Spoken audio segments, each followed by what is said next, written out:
Good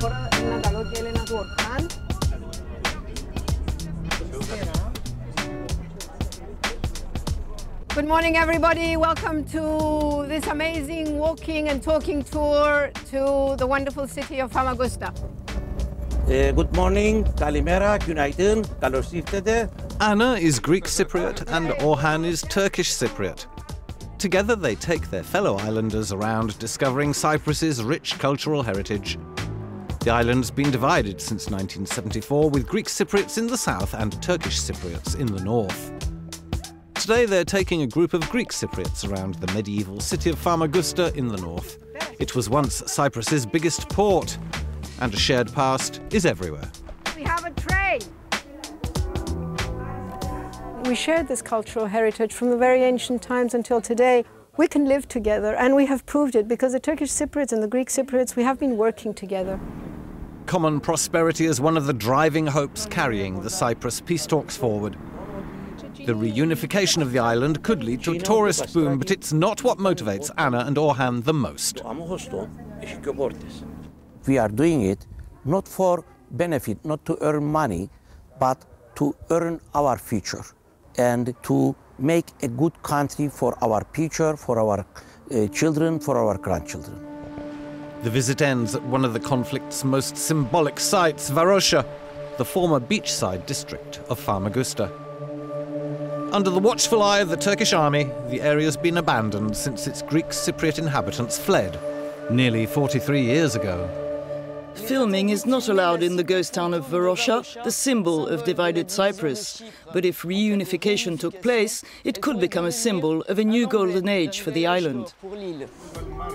Andreas and Ceren want to believe. He's Greek Cypriot, she is Turkish Cypriot. Both are architects and are part of an ambitious reconstruction project. They imagine Famagusta as an eco-city, a possible model for sustainable development, and also the flagship of reunification.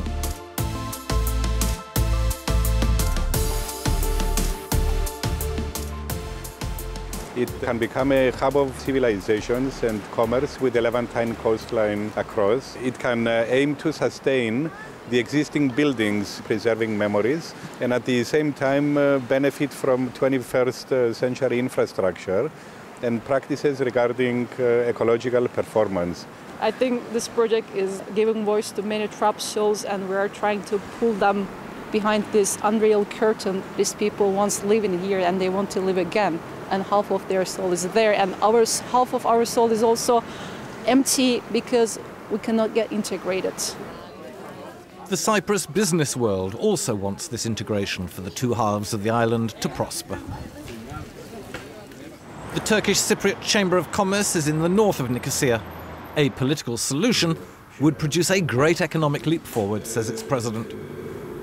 The Turkish Cypriot community will be freed of sanctions, and we will be able to benefit from the entire Cypriot market, not to mention other European markets. Geopolitics in the Eastern Mediterranean will benefit hugely because it will enhance regional cooperation.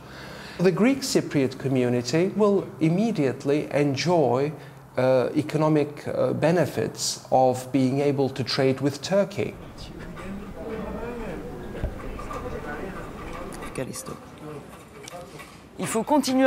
You still need to go through checkpoints to get from one side of the island to the other. Trade, for its part, is limited by the conditions of the UN's Green Ceasefire line, right behind me. And in the absence of a political solution, it represents less than 10% of its potential. Some companies have been able to maintain an enduring cross-border dialogue and are merely waiting for the restrictions to be lifted, says the president of the Cypriot Republic's Chamber of Commerce in southern Nicosia, along with a host of foreign investors. The business communities are already talking to each other about possible partnerships, joint ventures, cooperations. Talking to investors, I believe that there will be a renewed interest for large projects. Let's not forget that Cyprus is on the route of transporting to Europe natural gas, a lot of which has been discovered in the Eastern Mediterranean basin.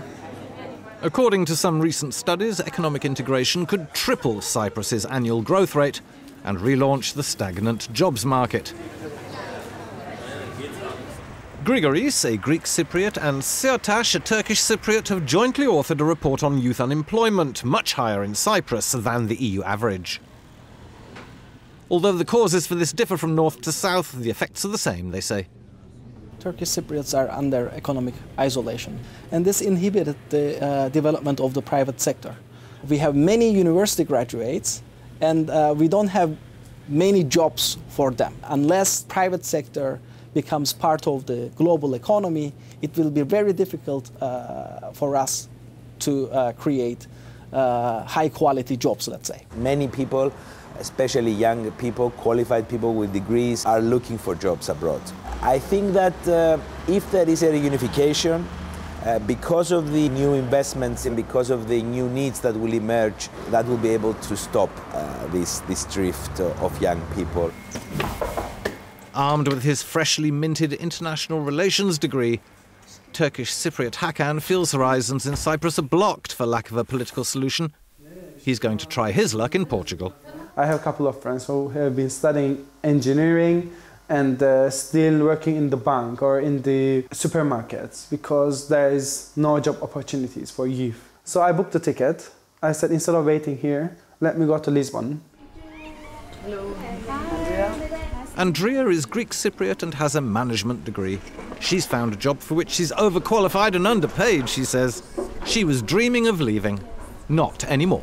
I've decided that I want to stay here because it's my country and it's my family here, it's my friends. If we all leave from here, the young people leave Cyprus, who is going to stay here to develop our country and make a change?